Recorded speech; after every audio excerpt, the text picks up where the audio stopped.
اعوذ باللہ من الشیطان الرجیم بسم اللہ الرحمن الرحیم وَاعْلَمُوا أَنَّمَا غَنِمْتُم مِّن شَيْءٍ فَأَنَّ لِلَّهِ خُمُسَهُ وَلِلرَّسُولِ وَلِذِي الْقُرْبَى وَالْيَتَامَى وَالْمَسَاكِينِ وَابْنِ السَّبِيلِ إِن كُنتُمْ آمَنْتُم بِاللَّهِ وَمَا أَنزَلْنَا عَلَىٰ عَبْدِنَا يَوْمَ الْفُرْقَانِ يَوْمَ الْتَقَى الْجَمْعَانِ وَاللَّهُ عَلَىٰ كُلِّ شَيْءٍ قَدِيرٌ إِذْ أَنْتُمْ بِالْعُدْوَةِ الدُّنْيَا وَهُمْ بِالْعُدْوَةِ الْقُصْوَىٰ وَالرَّكْبُ أَسْفَلَ مِنْكُمْ وَلَوْ تَوَاعَدتُّمْ لَاخْتَلَفْتُمْ فِي الْمِيعَادِ وَلَٰكِنْ لِيَقْضِيَ اللَّهُ أَمْرًا كَانَ مَفْعُولًا لِيَهْلِكَ مَنْ هَلَكَ عَن بَيِّنَةٍ وَيَحْيَىٰ مَنْ حَيَّ عَن بَيِّنَةٍ وَإِنَّ اللَّهَ لَسَمِيعٌ عَلِيمٌ إِذْ يُرِيكَهُمُ اللَّهُ فِي مَنَامِكَ قَلِيلًا وَلَوْ أَرَاكَهُمْ كَثِيرًا لَفَشِلْتُمْ وَلَتَنَازَعْتُمْ فِي الْأَمْرِ وَلَٰكِنَّ اللَّهَ سَلَّمَ إِنَّهُ عَلِيمٌ بِذَاتِ الصُّدُورِ وَإِذْ يُرِيكُهُمْ إِذِ الْتَقَيْتُمْ فِي أَعْيُنِكُمْ قَلِيلًا وَيُقَلِّلُكُمْ فِي أَعْيُنِهِمْ لِيَقْضِيَ اللَّهُ أَمْرًا كَانَ مَفْعُولًا وَإِلَى اللَّهِ تُرْجَعُ الْأُمُورُ يَا أَيُّهَا الَّذِينَ آمَنُوا إِذَا لَقِيتُمْ فِئَةً فَاثْبُتُوا وَاذْكُرُوا اللَّهَ كَثِيرًا لَعَلَّكُمْ تُفْلِحُونَ وَأَطِيعُوا اللَّهَ وَرَسُولَهُ وَلَا تَنَازَعُوا فَتَفْشَلُوا وَتَذْهَبَ رِيحُكُمْ وَاصْبِرُوا إِنَّ اللَّهَ مَعَ الصَّابِرِينَ وَلَا تَكُونُوا كَالَّذِينَ خَرَجُوا مِن دِيَارِهِمْ بَطَرًا وَرِئَاءَ النَّاسِ وَيَصُدُّونَ عَن سَبِيلِ اللَّهِ وَاللَّهُ بِمَا يَعْمَلُونَ مُحِيطٌ وَإِذْ زَيَّنَ لَهُمُ الشَّيْطَانُ أَعْمَالَهُمْ وَقَالَ لَا غَالِبَ لَكُمُ الْيَوْمَ مِنَ النَّاسِ وَإِنِّي جَارٌ لَكُمْ فَلَمَّا تَرَاءَتِ الْفِئَتَانِ نَكَصَ عَلَىٰ عَقِبَيْهِ وقال إني بريء منكم إني أرى ما لا ترون إني أخاف الله والله شديد العقاب إذ يقول المنافقون والذين في قلوبهم مرض غر هؤلاء دينهم ومن يتوكل على الله فإن الله عزيز حكيم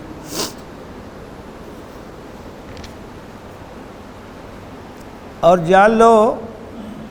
کہ جو مال غنیمت تمہیں حاصل ہو تو اللہ کے لیے اس کا 5واں حصہ ہے اور رسول کے لیے رشتہ داروں کے لیے اور یتیموں کے لیے اور مسکینوں کے لیے اور مسافر کے لیے اگر تم اللہ پر ایمان رکھتے ہو اور اس چیز پر جو ہم نے اپنے بندے پہ نازل کی حق اور باطل کے درمیان فیصلے کے دن جس دن دونوں لشکروں میں مٹ بھیڑ ہوئی اور اللہ ہر چیز پر قادر ہے جب کہ تم قریب والے کنارے پہ تھے اور وہ دور والے کنارے پہ تھے اور قافلہ تم سے نیچے تھا اور اگر تم ایک دوسرے سے وعدہ کر کے آتے تو وقت میں فرق پڑ جاتا لیکن اللہ نے یہ فیصلہ کیا تاکہ وہ فیصلہ ہو جائے جو ہونے والا تھا اس کا نتیجہ یہ ہے کہ جو ہلاک ہو وہ بھی دلیل کے ساتھ ہلاک ہو اور جو زندہ رہے وہ بھی دلیل کے ساتھ زندہ رہے بے شک اللہ سننے والا جاننے والا ہے یاد کرو جب کہ اللہ تمہیں ان کی نظروں میں دکھا رہا تھا ان کو تمہارے منام میں خواب میں کم دکھا رہا تھا اور اگر تمہیں زیادہ دکھاتا تو تم حوصلہ ہار جاتے اور تم اختلاف کا شکار ہو جاتے لیکن اللہ نے محفوظ رکھا بے شک وہ دلوں کے حال کا جاننے والا ہے اور جب کہ وہ ان کو جب تمہارے درمیان مٹ بھیڑ ہوئی ان کو کم دکھا رہا تھا اور تمہیں بھی ان کی آنکھوں میں کم دکھا رہا تھا تاکہ اللہ کا فیصلہ ہو جائے اور اللہ ہی کی طرف تمام معاملات پلٹ کے جانے والے ہیں اے ایمان لانے والوں جب کسی گروہ سے مقابلہ ہو تو ثابت قدمی دکھاؤ اور اللہ کو خوب یاد کرو تاکہ تم کامیابی حاصل کر سکو، اور اطاعت کرو اللہ کی اور رسول کی، اور آپس میں اختلاف مت کرو ورنہ ناکام ہو جاؤ گے اور تمہاری ہوا اکھڑ جائے گی، اور صبر و ثبات سے کام لو، بے شک اللہ صابرین کے ساتھ ہے۔ اور ان لوگوں کی طرح نہ ہو جاؤ جو اپنے گھروں سے نکلے غرور اور تکبر کے ساتھ اور لوگوں کو دکھانے کے لیے اور اللہ کے راستے سے روکتے تھے، اور اللہ ان کے اعمال کو گھیرے ہوئے ہے، اور جب کہ شیطان نے ان کے اعمال کو ان کی نگاہوں میں کھبا دیا اور ان سے کہا کہ آج لوگوں میں سے کوئی تم پر غالب نہیں آ سکتا اور میں تمہارا ساتھی اور پڑوسی ہوں، لیکن جب دونوں گروہ آمنے سامنے ہوئے تو شیطان بھاگ نکلا اور اس نے کہا کہ میں تم سے بری ہوں، میں وہ دیکھ رہا ہوں جو تم نہیں دیکھتے، میں اللہ سے ڈرتا ہوں اور اللہ شدید العقاب ہے۔ اور جب منافقین اور وہ لوگ جن کے دلوں میں مرض ہے وہ کہہ رہے تھے کہ ان کے دین نے ان کو دھوکے میں مبتلا کر رکھا ہے، اور جو اللہ پہ بھروسہ کرتا ہے تو اللہ زبردست اور حکمت والا ہے۔ یہ سورہ انفال کی چند آیتیں ہیں، اور سورہ انفال میں غزوہ بدر کے اوپر تبصرہ کیا گیا ہے۔ غزوہ بدر کے بعد سورہ انفال نازل ہوئی، اور اس سورہ کے اندر غزوہ بدر کے حالات کا ذکر ہے، تبصرہ ہے، کچھ کمزوریاں جو ظاہر ہوئی تھیں اس کے اوپر گرفت کی گئی ہے، اور مسلمانوں کو ہدایت دی گئی ہے کہ اس طرح کے موقع پر ان کا کیا طرز عمل ہونا چاہیے۔ غزوہ بدر ہجرت کے بعد سن 2 ہجری میں رمضان کے اندر پیش آیا۔ 2 ہجری میں 17 رمضان کو غزوہ بدر کا معرکہ پیش آیا، اور یہ پہلی فیصلہ کن جنگ تھی جو مسلمانوں اور کفار قریش کے درمیان ہوئی، اور اس میں اللہ کی مدد نازل ہوئی، مسلمانوں کو فتح ہوئی اور کفار کو شکست فاش ہوئی۔ اس کو یوم الفرقان کہا گیا ہے۔ ان آیتوں میں اس دن کو یوم الفرقان کہا گیا ہے۔ فرقان کے معنی ہوتے ہیں حق اور باطل کے درمیان فرق کرنے والی چیز۔ قرآن کو بھی فرقان کہا گیا ہے کیونکہ قرآن ایسے دلائل پر مشتمل ہے جس سے فرق ہو جاتا ہے کہ حق کیا ہے اور باطل کیا ہے، خیر کیا ہے اور شر کیا ہے۔ جنگ بدر کے دن کو فرقان کہا گیا، یوم الفرقان کہا گیا، اس لیے کہ اس جنگ نے یہ ثابت کر دیا کہ حق پر کون ہے اور باطل پر کون ہے۔ مسلمان تعداد میں بھی کم تھے، مسلمانوں کے پاس سامان جنگ بھی کم تھا، اور کفار جو ہے تعداد میں بھی زیادہ تھے اور سامان جنگ بھی ان کے پاس زیادہ تھا۔ اس کے باوجود مسلمانوں کو فتح ہوئی اور کفار کو شکست ہوئی، اللہ کی مدد نازل ہوئی۔ تو یوم الفرقان ہے جس نے فیصلہ کر کے بتا دیا کہ حق پر کون ہے اور باطل پر کون ہے۔ مسلمانوں کی تعداد کیا تھی؟ 313 کے لگ بھگ تھے، ان کے پاس ہتھیار وغیرہ بھی کم تھا، سواری بھی کم تھی۔ کفار کا جو لشکر تھا وہ تو 1000 نفوس پر مشتمل تھا، اور ان کے پاس ساز و سامان بھی بہت تھا، جنگی سامان سے بھی وہ لیس تھے، تو 3 گنا سے زیادہ تھے وہ لوگ۔ اس کے باوجود بھی مسلمانوں کو فتح ہوئی۔ اچھا، یہ جنگ کیوں پیش آئی؟ آپ جانتے ہیں کہ مکے میں نبی کریم صلی اللہ علیہ وسلم جب نبوت کے مقام پر فائز ہوئے تو آپ نے دعوت اور تبلیغ کا کام شروع کیا۔ آپ کی مخالفت ہونے لگی کیونکہ آپ توحید کی دعوت دے رہے تھے اور شرک اور بت پرستی سے منع کر رہے تھے، اور مشرکین مکہ جو تھے وہ شرک اور بت پرستی میں مبتلا تھے۔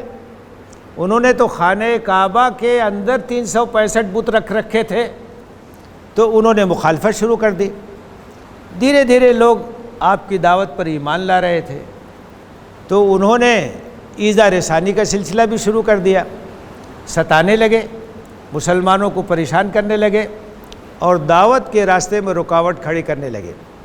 مکے میں نبی صلی اللہ علیہ وسلم نے اور صحابہ نے صبر سے کام لیا اور صبر کے ساتھ دعوت اور تبلیغ کا کام کرتے رہے۔ مشرکین کی جانب سے طرح طرح کی ایذا رسانیاں ہوتی رہیں، مخالفت ہوتی رہی، تمام حربے اپنائے گئے۔ ان سب چیزوں کے باوجود جب تک آپ مکے میں رہے، آپ کو یہ ہدایت تھی کہ آپ اپنا ہاتھ روکے رکھیں، صبر کریں، ان کا جواب دینے کی ضرورت نہیں ہے، اللہ سے اپنے تعلق کو مضبوط رکھیں۔ اور حالات یہاں تک پہنچے کہ مدینے سے کچھ لوگ آئے اور نبی صلی اللہ علیہ وسلم سے موسم حج میں ملاقات کی اور وہ لوگ مسلمان ہو گئے۔ اس کے بعد انہوں نے اپنے ساتھ کہا کہ ایک داعی ہمارے ساتھ بھیج دیجئے۔ آپ نے بھیجا حضرت مصعب بن عمیر رضی اللہ تعالیٰ عنہ۔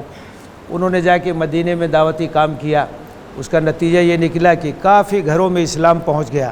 اور اگلے سال حج کے موسم میں وہاں سے 70 سے زیادہ لوگ آئے، مسلمانوں کا قافلہ، اور انہوں نے ایام منا میں نبی صلی اللہ علیہ وسلم سے رازداری کے ساتھ ملاقات کی،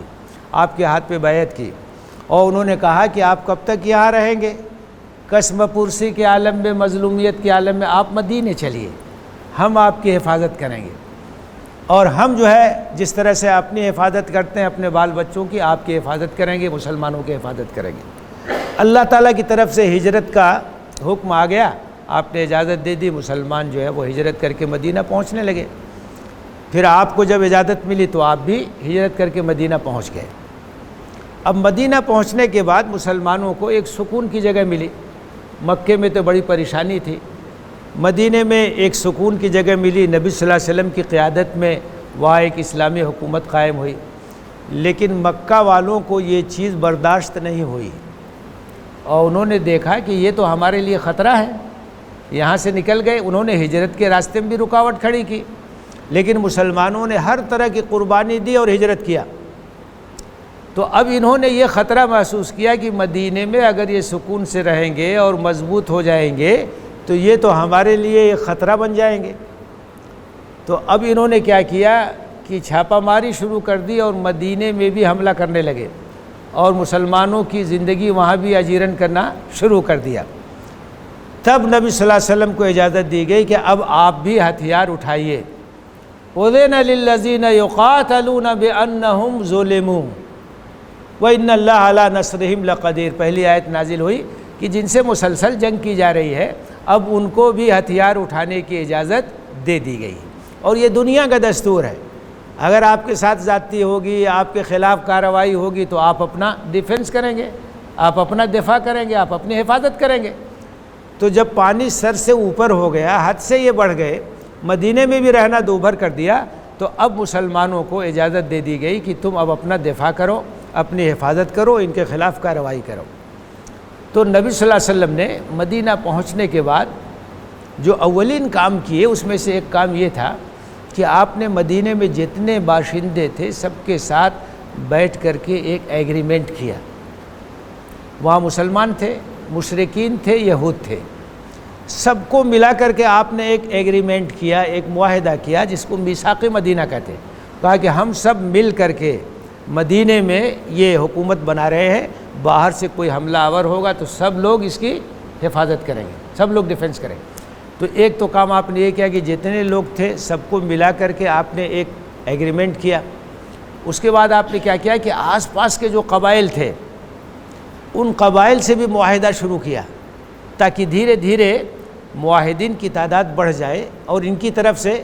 ہم مطمئن ہو جائیں کہ ان کی طرف سے کوئی خطرہ نہیں ہے، تو پھر مکے والوں سے نپٹ لیا جائے گا۔ تو یہ بھی ایک حکمت عملی ہوتی ہے کہ دھیرے دھیرے اپنے حلیفوں کی تعداد کو بڑھایا جائے۔ تو آس پاس کے قبائل سے آپ نے معاہدہ کیا۔ دوسرا کام یہ کیا کہ مکے والوں کی جو تجارت ہوتی تھی شام کی طرف، تو وہ راستہ مدینے کے پاس سے ہو کے گزرتا تھا۔ تو آپ نے کہا اب ٹھیک ہے، تمہارے جو تجارتی قافلے ہیں اب ان کو ہم آسانی سے نہیں گزرنے دیں گے۔ اب آپ نے مختلف سرایہ اور دستے بھیجنے شروع کیے تاکہ ان کو احساس ہو جائے کہ اگر ہم مسلمانوں کو پریشان کریں گے تو ہمارے تجارتی قافلے بھی امن اور امان کے ساتھ نہیں آ جا پائیں گے۔ اور یہ ایک حکمت عملی تھی، یہ اپنی ایک دفاعی حکمت عملی تھی، نبی صلی اللہ علیہ وسلم نے اس کو اختیار کیا۔ اسی دوران یہ ہوا کہ سن 2 ہجری میں کفار قریش کا ایک بہت بڑا تجارتی قافلہ ابو سفیان کی قیادت میں شام گیا۔ 1000 اونٹ پر مشتمل قافلہ تھا، اور اہل مکہ نے اپنی پونجی لگا دی تھی اس پر، جو کچھ ان کے پاس تھا، بہت زبردست تجارتی قافلہ تھا کہ اس سے جو فائدہ ہوگا ہم مسلمانوں کی سرکوبی کے لیے اس کو استعمال کریں گے۔ اس لیے ضروری تھا کہ اس قافلے کا راستہ روکا جائے، ہمارے خلاف وہ استعمال ہونے والا ہے۔ تو یہ بھی دفاع ہے، یہ بھی ڈیفنس ہے کہ ایسے قافلے کو آسانی سے گزرنے نہ دیا جائے۔ جب وہ شام جا رہا تھا تو اس وقت بھی نبی صلی اللہ علیہ وسلم نے دستہ بھیجا تھا، آپ بھی اس میں شریک تھے، وہ بچ کے نکل گیا تھا۔ لیکن جب وہ آنے لگا، لوٹنے لگا،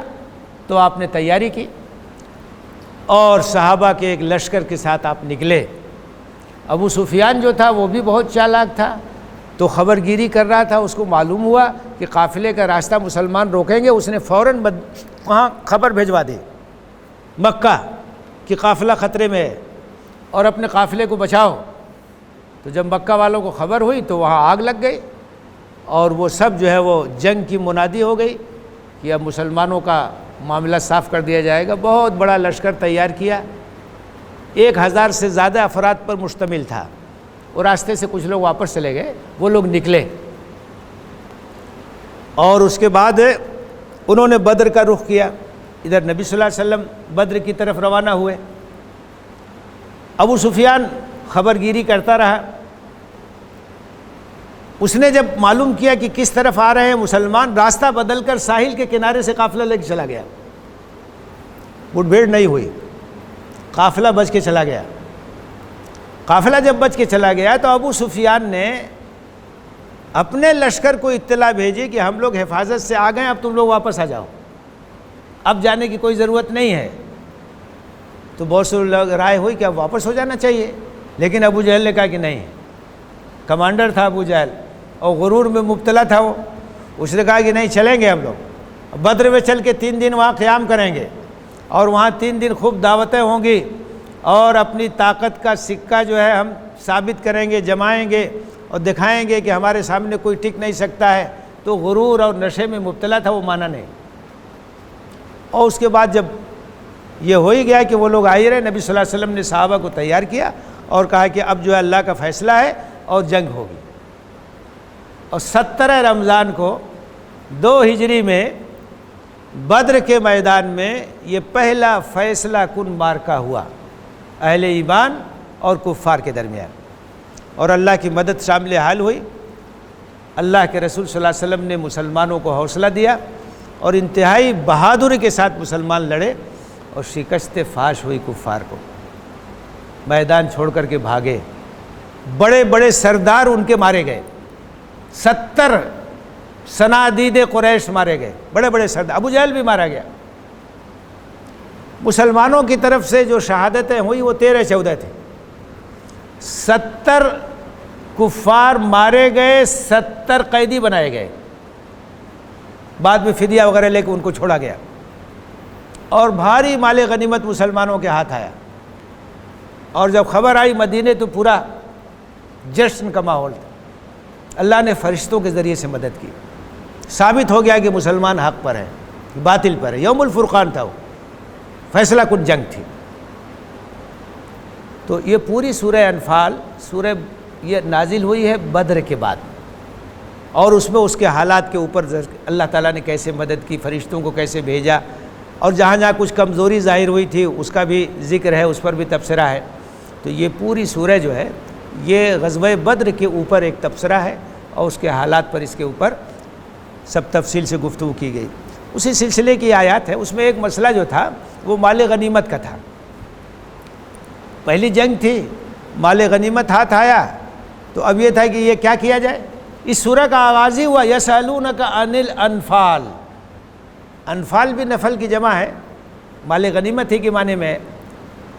تو اب یہ مسئلہ کھڑا ہوا کہ اس کو کیسے تقسیم کیا جائے، کیا ہو۔ تو سورہ کے شروع میں یہ فرما دیا قُلِ الْأَنْفَالُ لِلَّهِ وَالرَّسُولِ، کہ یہ جو مال غنیمت ہے اللہ اور رسول کے لیے جو فیصلہ ہوگا اسے مان لینا۔ اب یہاں تفصیل سے فیصلہ آ رہا ہے کیا کرنا ہے، مال غنیمت کس طرح سے تقسیم کیا جائے گا، یہ تفصیل یہاں بیان کی جا رہی ہے۔ وَاعْلَمُوا أَنَّمَا غَنِمْتُم مِّن شَيْءٍ، جان لو کہ جو بھی مال غنیمت حاصل ہو، غنیمت اور انفال زائد چیز کو کہتے ہیں، مسلمان جنگ کرتا ہے تو اس کا مقصد مال نہیں ہے، مال غنیمت نہیں، یہ تو ایک زائد چیز ہے، وہ تو حق کے لیے لڑتا ہے، باطل کو شکست دینے کے لیے لڑتا ہے، اللہ کے راستے میں لڑتا ہے، اللہ کے کلمے کی سربلندی کے لیے لڑتا ہے، مال و دولت کے لیے نہیں لڑتا ہے، اس لیے اس کو انفال کہا جاتا ہے، مال غنیمت کہا جاتا ہے، ایک زائد چیز ہے، اضافی چیز ہے۔ فرمایا کہ جو بھی غنیمت حاصل ہو کیسے تقسیم کریں گے؟ فَإِنَّ لِلَّهِ خُمُسَهُ وَلِلرَّسُولِ وَلِذِي الْقُرْبَى وَالْيَتَامَى وَالْمَسَاكِينِ وَابْنِ السَّبِيلِ، تو اس کا 1/5 حصہ اللہ کے لیے ہے، رسول کے لیے ہے، رشتہ داروں کے لیے ہے، یتیموں کے لیے ہے، مسکینوں کے لیے، مسافروں کے لیے۔ مطلب یہ ہوا کہ 1/5 حصہ نکال لیا جائے گا، یہ گویا بیت المال کے لیے، اس کے ذریعے سے دینی کاموں میں خرچ ہوگا۔ نبی صلی اللہ علیہ وسلم کے رشتہ داروں کے لیے زکوٰۃ کی بھی گنجائش نہیں تھی، تو رشتہ داروں میں سے جو ضرورت مند ہیں ان کے اوپر خرچ ہوگا، یتیموں پہ خرچ ہوگا، مسکینوں پہ خرچ ہوگا، مسافروں پہ خرچ ہوگا، یہ سب گویا رفاہ عام کے کام میں استعمال ہوگا، خدمت خلق کے کام ہی میں استعمال ہوگا۔ تو 1/5 حصہ نکال لیا جائے گا، اور باقی 4/5 جو حصہ ہوتا تھا وہ جو لشکر کے لوگ تھے، سپاہی جو تھے، ان کے درمیان تقسیم ہوتا تھا، اور اس میں بھی جو سوار ہے اس کو ڈبل ملتا تھا، جو پیادہ ہے سوار کے مقابلے میں آدھا ملتا تھا، کیونکہ اس زمانے میں حکومت کی طرف سے جنگی ساز و سامان کی تیاری نہیں ہوتی تھی، بلکہ لوگ خود اپنا ساز و سامان تیار کرتے تھے، گھوڑا اپنا خود تیار کریں گے، تلوار اپنی خود تیار کریں گے، نیزہ خود تیار کریں گے، ڈھال خود تیار کریں گے۔ تو جو مجاہدین ہیں ان کے درمیان یہ چیز تقسیم ہو جاتی تھی۔ بعد میں جب حکومت سب کچھ کرنے لگی تو اب ظاہر ہے کہ اب حکومت ہر چیز کی ذمہ دار ہے، وہی آپ کو اسلحہ بھی دے گی، وہی آپ کو خوراک بھی دے گی، رہنے سہنے کے انتظام بھی کرے گی، سب کچھ کرے گی، تو اب اس طرح سے انفرادی تقسیم کا سلسلہ ہی ختم ہو جائے گا۔ لیکن اس زمانے میں جب کہ لوگ خود ہی تمام ضروریات کا انتظام کرتے تھے، یہ سسٹم تھا، تو فرمایا کہ 5واں حصہ نکال لیا جائے گا، اللہ کے لیے ہے، رسول کے لیے ہے، رشتہ داروں کے لیے ہے، یتیموں، مسکینوں اور ابن السبیل یعنی مسافر کے لیے۔ ان کنتم آمنتم باللہ، اگر اللہ پہ تمہارا ایمان ہے اور واقعی ایمان ہے تو اللہ کی طرف سے مال غنیمت کے بارے میں جو تقسیم ہے اسے خوشی خوشی قبول کر لو، یہ اللہ کا فیصلہ ہے اور اسی طرح سے تقسیم کرو، اس کے خلاف اپنے دل میں کوئی بات نہیں رہنی چاہیے۔ وما انزلنا علی عبدنا،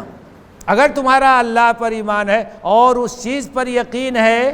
جو اللہ نے نازل کیا یوم الفرقان، یعنی حق اور باطل کے درمیان فیصلہ کرنے والے دن،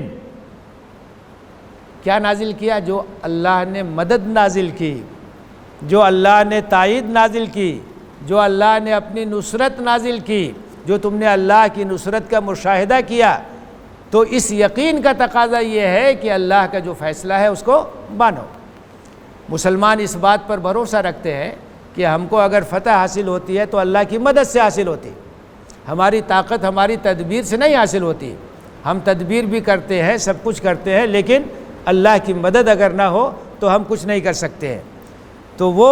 مدد جو اللہ نے نازل کی یوم الفرقان، اس دن جو حق اور باطل کے درمیان فیصلے کا دن تھا، یوم التقى الجمعان، جبکہ دونوں لشکروں میں مقابلہ ہوا، دونوں لشکروں میں مٹبھیڑ ہوئی بدر کے میدان میں، ایک طرف مسلمانوں کا لشکر اور ایک طرف کفار کا لشکر۔ واللہ علی کل شیء قدیر، اللہ ہر چیز پر قادر ہے۔ تمہاری تعداد کم تھی، تمہارے پاس ساز و سامان بھی کم تھا، لیکن اللہ مدد پہ قادر ہے، اللہ نے تمہاری مدد کی، اللہ نے تم کو غلبہ دیا، تم حق پر تھے، فرشتوں کے ذریعے سے اللہ نے تمہاری مدد کی۔ اذ انتم بالعدوۃ الدنیا وهم بالعدوۃ القصویٰ، جبکہ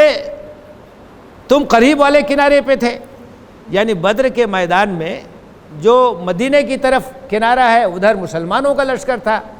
اور جو دور والا کنارہ تھا ادھر کفار کا لشکر تھا۔ اور سیرت سے یہ بات بھی معلوم ہوتی ہے کہ جب نبی صلی اللہ علیہ وسلم بدر کے میدان میں پہنچے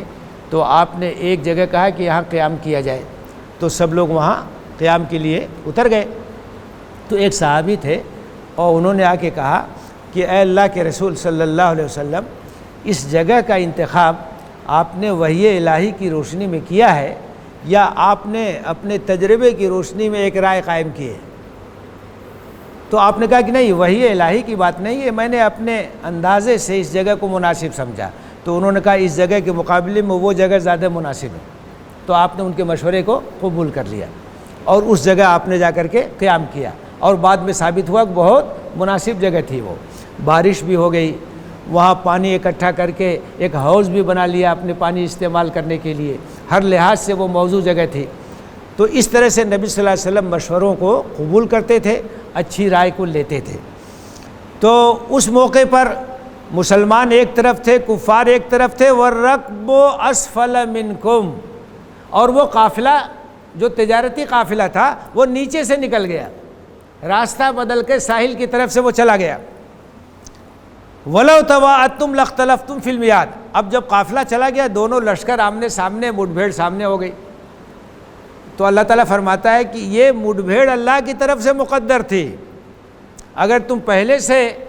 دن تاریخ طے کر کے آتے تو اس طرح سے نہیں پہنچتے، یہ تو اللہ کی طرف سے مقدر تھا۔ ادھر سے کفار کا لشکر آ گیا، ادھر سے تمہارا لشکر آ گیا، جو تجارتی قافلہ تھا وہ دوسرے راستے سے نکل گیا۔ وَلَوْ تَوَاعَدتُّمْ لَاخْتَلَفْتُمْ فِي الْمِيعَادِ،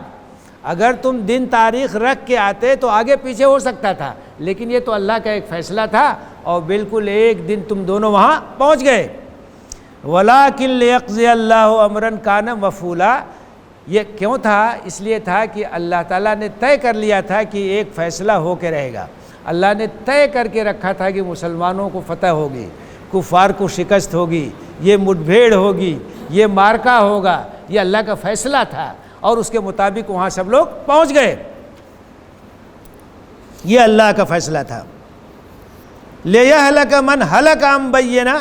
وَيَحْيَىٰ مَنْ حَيَّ عَنْ بَيِّنَةٍ، تاکہ جو ہلاک ہو اس کے اوپر بھی حقیقت واضح ہو جائے، اور جو زندگی کو قبول کرے اس کے اوپر بھی حقیقت واضح ہو جائے۔ مارکہ حق و باطل جو بدر میں پیش آیا، اس نے ثابت کر دیا کہ نبی صلی اللہ علیہ وسلم ان کے ساتھی حق پر ہیں اور کفار باطل پر ہیں، یہ بات ثابت ہو گئی۔ اب اس کے بعد بھی اگر کوئی حق کو نہیں مانتا ہے تو حجت اس پر تمام، حجت بالکل تمام ہو گئی یوم الفرقان کے موقع پر۔ وَإِنَّ اللَّهَ لَسَمِيعٌ عَلِيمٌ، اور بے شک اللہ سننے والا ہے اور جاننے والا۔ بدر کے بارے میں آتا ہے کہ جب وہاں پورا مارکے کا منظر جو ہے وہ آ گیا، نبی صلی اللہ علیہ وسلم نے ترتیب دے دی فوج کو کیسے کیسے کیا ہوگا، تو آپ نے اس وقت دعا کی اور گڑ گڑا کے اللہ سے دعا کی اور کہا کہ اے اللہ، یہ جماعت جو یہاں آئی ہے اگر یہ ہلاک ہو گئی تو اس سرزمین پر پھر تیری عبادت نہیں ہو سکے گی، یہ تیرے دین کے علم بردار ہیں، تیرے دعوت کے امین ہیں، ان کی مدد فرما۔ اگر یہ ختم ہو گئے تو پھر تیرے دین کی دعوت کا کام کون کرے گا، اس سرزمین پہ تیری عبادت کیسے ہوگی؟ گڑ گڑا کے آپ نے دعا کی اور اللہ نے آپ کی دعا کو قبول کیا، مدد نازل ہوئی۔ تو اللہ سننے والا ہے، جاننے والا ہے، سب کچھ دیکھ رہا ہے۔ اللہ تعالیٰ نے مختلف طرح سے مدد کی، اس کی ایک شکل یہ تھی، اِذْ یُریکہم اللہ فی منامک قلیلا، یاد کرو جب کہ خواب میں اللہ تعالیٰ تمہیں ان کو کم دکھا رہا تھا۔ کم دکھانے کیا مطلب ہے؟ یعنی وہ تعداد میں اگرچہ زیادہ تھے لیکن اخلاقی حیثیت سے کمزور تھے، بزدل تھے۔ تعداد سے کچھ نہیں ہوتا، حوصلے سے ہوتا ہے۔ کم من فئۃ قلیلۃ غلبت فئۃ کثیرۃ باذن اللہ، بارہا ایسا ہوا ہے کہ ایک مختصر سی جماعت بڑی جماعت پر اللہ کے حکم سے غالب آ گئی، حوصلے سے، ایمان سے، عزم سے، ہمت سے۔ تو اگرچہ وہ تعداد میں زیادہ تھے لیکن ان کی حقیقت یہ تھی کہ بڑے بزدل تھے وہ، تو ان کی جو حقیقت ہے وہ اللہ تعالیٰ نے دکھایا خواب میں۔ گھبراؤ مت، تعداد سے کچھ نہیں ہوتا ہے، یہ ٹک نہیں پائیں گے، یہ ٹھہر نہیں پائیں گے میدان میں، بھاگ جائیں گے، یہ بزدل ہیں، یہ موت سے ڈرنے والے ہیں۔ تو اللہ تعالیٰ نے خواب میں ان کی حقیقت دکھا دی کہ یہ حقیقت میں بہت کم ہے، گھبراؤ نہیں۔ وَلَوْ أَرَاكَهُمْ كَثِيرًا لَفَشِلْتُمْ، اور اگر یہ دکھایا جاتا ہے کہ بہت زیادہ ہے تو تم حوصلہ ہار جاتے، تمہارا منوبل گر جاتا، حوصلہ پست ہو جاتا۔ وَلَتَنَازَعْتُمْ فِي الْأَمْرِ، اختلاف ہو جاتا ہے کیا کیا جائے کیا نہ کیا جائے، وَلَكِنَّ اللَّهَ سَلَّمَ، لیکن اللہ نے تم کو ہر چیز سے محفوظ رکھا، تمہارا حوصلہ قائم رہا، تمہاری ہمت قائم رہی، تمہارا عزم اور تمہارا حوصلہ برقرار رہا، تم نے ہمت کے ساتھ مقابلہ کیا۔ إِنَّهُ عَلِيمٌ بِذَاتِ الصُّدُورِ، بے شک اللہ دلوں کے حال کو بھی جانتا ہے، کیا کیا خیالات ہیں دل کے اندر اس کو بھی جانتا ہے۔ وَإِذْ يُرِيكُمُوهُمْ إِذِ الْتَقَيْتُمْ فِي أَعْيُنِكُمْ قَلِيلًا، یاد کرو جب ملاقات ہوئی، مٹ بھیڑ ہوئی تو اللہ نے ان کو دکھایا تمہاری نگاہوں میں کم، ڈرو مت، کچھ نہیں ہے، یہ تمہارا مقابلہ نہیں کر پائیں گے، ان کے حوصلے نہیں ہیں۔ وَيُقَلِّلُكُمْ فِي أَعْيُنِهِمْ، اور تم کو بھی ان کی آنکھوں میں کم دکھایا۔ کیوں کم دکھایا؟ تاکہ وہ یہ سمجھیں کہ یہ تو تھوڑے سے ہیں اور چند منٹ میں معاملہ صاف ہو جائے گا اور چڑھ کے چلے آئے۔ اگر یہ دکھایا جاتا ہے کہ دیکھو ان کو کم مت سمجھو، یہ کم ہے لیکن بڑے حوصلے والے ہیں، بڑے ہمت والے ہیں، تو چڑھ کے نہیں آتے، وہ ڈرتے۔ لیکن ان کو بھی دکھایا گیا گھبراؤ مت، یہ تو تھوڑے سے ہے اور چند گھنٹے میں معاملہ صاف ہو جائے گا، وہ اپنا چڑھے چلے آئے۔ لِيَقْضِيَ اللَّهُ أَمْرًا كَانَ مَفْعُولًا، تاکہ اللہ تعالیٰ اس معاملے کو نمٹا دے جو ہونے والا تھا۔ کیا ہونے والا تھا؟ حق کا غلبہ ہونے والا تھا اور باطل کو شکست ہونے والی تھی، مسلمانوں کو فتح ہونے والی تھی اور کفار کو شکست ہونے والی تھی۔ وَإِلَى اللَّهِ تُرْجَعُ الْأُمُورُ، اور تمام معاملات اللہ کی طرف ہی پلٹنے والے ہیں۔ اب یہاں ایک ہدایت دی گئی ہے کہ کبھی اگر مقابلہ ہو دشمنوں سے تو مسلمانوں کو کیا طرز عمل اختیار کرنا چاہیے۔ یا ایھا الذین آمنوا اذا لقیتم فئۃ فاثبتوا، اے ایمان لانے والو جب کسی گروہ سے مقابلہ ہو تو ثابت قدمی کا مظاہرہ کرنا، ڈٹ جانا، ہمت اور حوصلے سے کام لینا، پست ہمتی سے کام نہیں لینا، تمہارے اندر جماؤ ہونا چاہیے، استقلال ہونا چاہیے، ثابت قدمی ہونی چاہیے، جمع مردی ہونی چاہیے۔ وَاذْكُرُوا اللَّهَ كَثِيرًا، اور اللہ کو یاد کرتے رہنا،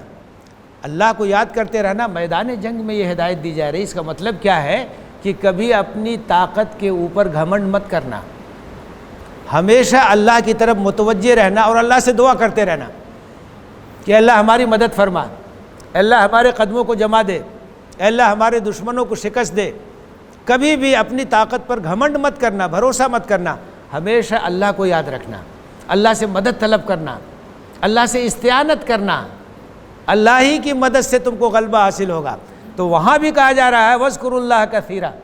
کہ اللہ کو خوب یاد کرنا، لَعَلَّكُمْ تُفْلِحُونَ، تاکہ تمہیں کامیابی مل جائے، کامرانی مل جائے۔ تو دو چیزوں کی ہدایت ہے کہ کبھی اگر حق اور باطل کا مارکا ہو ثابت قدمی دکھاؤ اور اللہ کو یاد رکھو، اللہ سے اپنے رشتے کو مضبوط رکھو اور دعا کرتے رہو، کامیابی تمہارے قدم چومے گی۔ وَأَطِیعُوا اللَّهَ وَرَسُولَهُ، اور ہمیشہ اللہ رسول کی اطاعت کرو، کہیں بھی خلاف ورزی نہیں ہونی چاہیے، اطاعت میں کہیں بھی کوئی کمی نہیں ہونی چاہیے۔ جو حکم دے اللہ اور اللہ کا رسول، ہو سکتا ہے کہ اس کی حکمت نہ سمجھ میں آئے، لیکن جو بھی حکم اللہ اس کے رسول کا ہے اس کو مان لو، تسلیم کر لو، اپنے سر کو جھکاؤ، اطاعت کے خلاف کوئی چیز نہیں ہونی چاہیے۔ وَأَطِیعُوا اللَّهَ وَرَسُولَهُ، اللہ اور رسول کی اطاعت کرتے رہو۔ وَلَا تَنَازَعُوا، اور آپس میں اختلاف مت کرنا، تفرقے کا شکار مت ہونا، ورنہ کیا ہوگا؟ فَتَفْشَلُوا، ناکام ہو جاؤ۔ تمہارے درمیان اتحاد ہونا چاہیے، تمہارے درمیان یکجہتی ہونی چاہیے، تمہاری جماعت ایک ہونی چاہیے، تمہاری صفوں میں کوئی انتشار نہیں ہونا چاہیے۔ اگر انتشار ہوا فَتَفْشَلُوا، ناکام ہو جاؤ گے۔ وَتَذْهَبَ رِيحُكُمْ، تمہاری ہوا اکھڑ جائے گی۔ اگر تم متحد رہو گے دشمنوں پہ تمہارا روب طاری رہے گا، وہ تمہارے سامنے آئیں گے نہیں، ڈریں گے، لیکن اگر تم منتشر ہو گئے تو تمہارا روب ختم ہو جائے گا، تمہارا دبدبہ ختم ہو جائے گا، تمہاری ہوا اکھڑ جائے گی اور وہ سمجھ جائیں گے کہ یہ تو مختلف گروہوں میں بٹے ہوئے ہیں، آسانی کے ساتھ ان کو ہم اپنا شکار بنا سکتے ہیں۔ تو فرمایا کہ کبھی بھی آپس میں اختلاف مت کرنا ورنہ ناکام ہو جاؤ گے، تمہاری ہوا خیزی ہو جائے گی، ہوا نکل جائے گی۔ وَاصْبِرُوا، اور صبر اور ثبات کا مظاہرہ کرنا۔ إِنَّ اللَّهَ مَعَ الصَّابِرِينَ، کیونکہ اللہ تعالیٰ ثابت قدم جو لوگ رہتے ہیں انہی کا ساتھ دیتا ہے، جو بزدل ہوتے ہیں جن کے پیر اکھڑ جاتے ہیں اللہ ان کا ساتھ نہیں دیتا۔ تو انتہائی اہم ہدایتیں غزوہ بدر کے پس منظر میں سب ہدایتیں دی جا رہی، اور فرمایا وَلَا تَكُونُوا كَالَّذِينَ خَرَجُوا مِن دِيَارِهِمْ بَطَرًا، ان لوگوں کی طرح مت ہو جانا جو اپنے گھروں سے نکلے اتراتے ہوئے، گھمنڈ کرتے ہوئے۔ یہ کون لوگ ہیں؟ مشرکین مکہ۔ یہ لوگ جب نکلے تو ناچ اور گانا اور باجا اور بہت ہی گھمنڈ میں مبتلا تھے کہ اتنا بڑا لشکر ہے، اتنا ساز و سامان ہے، آج تو مسلمانوں کا کچومر نکال دیا جائے گا، آج تو ان کو صفحہ ہستی سے مٹا دیا جائے گا۔ بہت غرور کے ساتھ نکلے، بہت گھمنڈ کے ساتھ نکلے، اتراتے ہوئے۔ تو ان لوگوں کی طرح کبھی مت ہو جانا جو اپنے گھروں سے نکلے اتراتے ہوئے، گھمنڈ کرتے ہوئے، وَرِیَاءَ النَّاسِ، اور اپنی طاقت کا مظاہرہ کرتے ہوئے، ریاکاری کرتے ہوئے، شو بازی کرتے ہوئے۔ وَيَصُدُّونَ عَن سَبِيلِ اللَّهِ، ان کا حال یہ ہے کہ اللہ کے راستے میں رکاوٹ کھڑی کرتے ہیں، اللہ کے گھر کی عبادت کے راستے میں رکاوٹ کھڑی کرتے ہیں، دعوت دین کے راستے میں رکاوٹ کھڑی کرتے ہیں۔ وَاللَّهُ بِمَا يَعْمَلُونَ مُحِيطٌ، جو کچھ یہ کر رہے ہیں اللہ اس کو چاروں طرف سے گھیرے ہوئے ہے، اللہ کی پکڑ سے بچ نہیں سکتے۔ اللہ کی تدبیر بڑی گہری ہوتی ہے، جب اس کی پکڑ ہوگی تو بڑی سخت ہوگی۔ وَإِذْ زَيَّنَ لَهُمُ الشَّيْطَانُ أَعْمَالَهُمْ، اور یاد کرو جب کہ شیطان نے ان کے اعمال کو ان کے نگاہوں میں کھبا دیا، کام تو وہ غلط کر رہے تھے لیکن شیطان سمجھا رہا تھا بڑا اچھا کام کر رہے ہو تم، اور یہ جو بے دین ہیں ان کا تم قلع کما کرنے جا رہے ہو، ان کا صفایا کرنے جا رہے ہو، تو شیطان ان کو ورغلا رہا تھا کہ بڑے اچھے کام کے لیے تم نکلے ہو۔ ہمیشہ یہی ہوتا ہے، شیطان برائی کو خوشنما بنا کے پیش کرتا ہے، اگر وہ بدنما بنا کے پیش کرے گا تو آدمی بدک جائے گا، تو اس کی نگاہوں میں اس کو خوشنما بنا کے پیش کرتا ہے۔ تو شیطان نے ان کے عمل کو ان کی نگاہوں میں خوشنما بنا دیا، اور اس نے کیا کہا؟ لا غالب لکم اليوم من الناس، آج تو تمہارے مقابلے میں کوئی ٹک نہیں سکتا ہے، آج تمہارے پاس طاقت ہے، قوت ہے، عدد کے لحاظ سے بھی، ساز و سامان کے لحاظ سے بھی کوئی تمہارا مقابلہ نہیں کر سکتا ہے، کوئی تمہارے سامنے ٹک نہیں سکتا ہے۔ وَإِنِّي جَارٌ لَكُمْ، اور میں تمہارا ساتھی ہوں، گھبراؤ مت، میں تمہارا پڑوسی ہوں، میں تمہارا ہمدم ہوں، میں تمہارا ساتھ دوں گا۔ لیکن ہوا کیا؟ فَلَمَّا تَرَاءَتِ الْفِئَتَانِ، جب دونوں لشکروں میں مقابلہ ہو گیا، آمنے سامنے ہو گئے، جنگ جب شروع ہو گئی، نَكَسَ عَلَىٰ عَقِبَيْهِ، شیطان بھاگا وہاں سے، ابلیس وہاں سے بھاگا، اور اس نے کہا انی بریء منکم، میرا تم سے کوئی واسطہ نہیں، انی ارى ما لا ترون انی اخاف اللہ، میں جو دیکھ رہا ہوں تم نہیں دیکھ رہے ہو، میں تو دیکھ رہا ہوں فرشتے یہاں نازل ہو رہے ہیں، یہاں کون ان کا مقابلہ کر پائے گا؟ یہ تو اللہ کی مدد ان کے اوپر نازل ہو رہی ہے، میں یہاں نہیں رک سکتا، میں دیکھ رہا ہوں سب کچھ، میں اللہ سے ڈرتا ہوں، بھاگ گیا۔ شیطان یہی کرتا ہے، لوگوں کو ورغلا کے چڑھا بڑھا کے لاتا ہے اور اس کے بعد پھر میدان میں جھونک کے چل دیتا ہے۔ تو وہی وہاں بھی ہوا، بھاگ گیا وہاں سے۔ واللہ شدید العقاب، اور اللہ بہت شدید ہے عقاب اور سزا میں، جب وہ سزا دیتا ہے تو اس کی سزا بڑی سخت ہوتی ہے، کوئی اس سے بچ نہیں سکتا ہے۔ اذ یقول المنافقون والذین فی قلوبہم مرض، یاد کرو جب کہ منافقین اور وہ لوگ جن کے دلوں میں مرض ہے، مرض سے مراد حسد، منافقین اور یہود،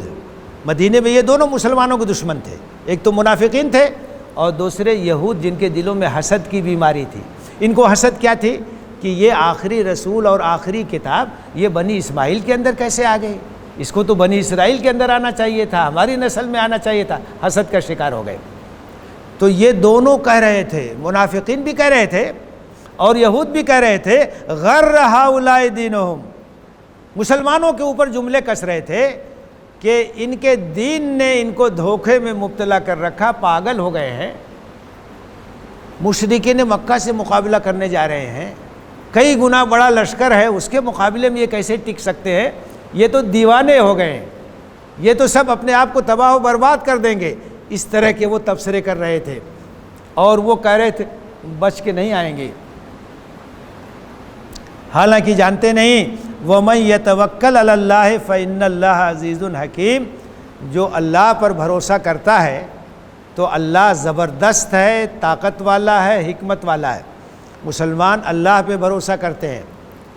اپنی قوت پر، اپنی تعداد پہ بھروسہ نہیں کرتے ہیں، ساز و سامان بھی فراہم کرتے ہیں لیکن بھروسہ اللہ پر کرتے ہیں، اور جو اللہ پر بھروسہ کرتا ہے وہ کامیاب ہوتا ہے۔ یہ منافقین یہ بات جانتے نہیں، یہ یہود یہ بات جانتے نہیں کہ جو اللہ پر بھروسہ کرتا ہے تو اللہ تعالیٰ زبردست ہے، طاقت والا ہے، حکمت والا ہے، اور جب اس کی مدد ہوتی ہے تو پھر کوئی بھی آپ کو شکست نہیں دے سکتا ہے۔ تو یہ غزوہ بدر جو رمضان کے مہینے میں پیش آیا، 17 رمضان کو پیش آیا، پہلا فیصلہ کن معرکہ تھا حق اور باطل کے درمیان، اسی لیے اسے یوم الفرقان بھی کہا گیا۔ حق اور باطل کو الگ کر کے اس نے دکھا دیا۔ اس کے اندر بہت سبق ہے، اس کے اندر بہت دروس ہیں۔ قرآن نے بہت تفصیل کے ساتھ آیات سورہ انفال میں تبصرہ کیا ہے تاکہ وہ سبق ہم ہمیشہ تازہ رکھیں کہ ہمارا کام یہ ہے کہ ہم اتحاد کا ثبوت دیں، اللہ اور رسول کی اطاعت کریں، ثابت قدمی کا ثبوت دیں، اللہ پر بھروسہ کریں، اسباب بھی اختیار کریں، لیکن نتیجہ اللہ کے ہاتھ میں۔ اگر ہم نے یہ راستہ اختیار کیا تو اللہ کی مدد شامل حال ہوگی۔ مسلمانوں کو کبھی گھبرانا نہیں چاہیے، مسلمانوں کو ہمت اپنی کبھی پست نہیں کرنی چاہیے، اور انتشار سے اور تفرقے سے بچنا چاہیے۔ اتحاد کے ساتھ تقوی اور خدا ترسی اور اطاعت الہی کی بنیاد پر اپنی صفوں کو منظم کرنا چاہیے۔ اللہ کی تائید ہوگی اور اللہ کی مدد ہوگی، اور اللہ کی تائید اور مدد ہوگی تو کوئی بھی آپ کو نقصان نہیں پہنچا سکتا ہے۔ اللہ سے دعا ہے کہ ہمیں ان آیتوں سے سبق حاصل کرنے کی توفیق دے، اپنی صفوں میں اتحاد کی توفیق دے، اور اپنے ایمان کو طاقتور بنانے کی توفیق دے۔ آمین۔ وآخر دعوانا ان الحمد للہ رب العالمین۔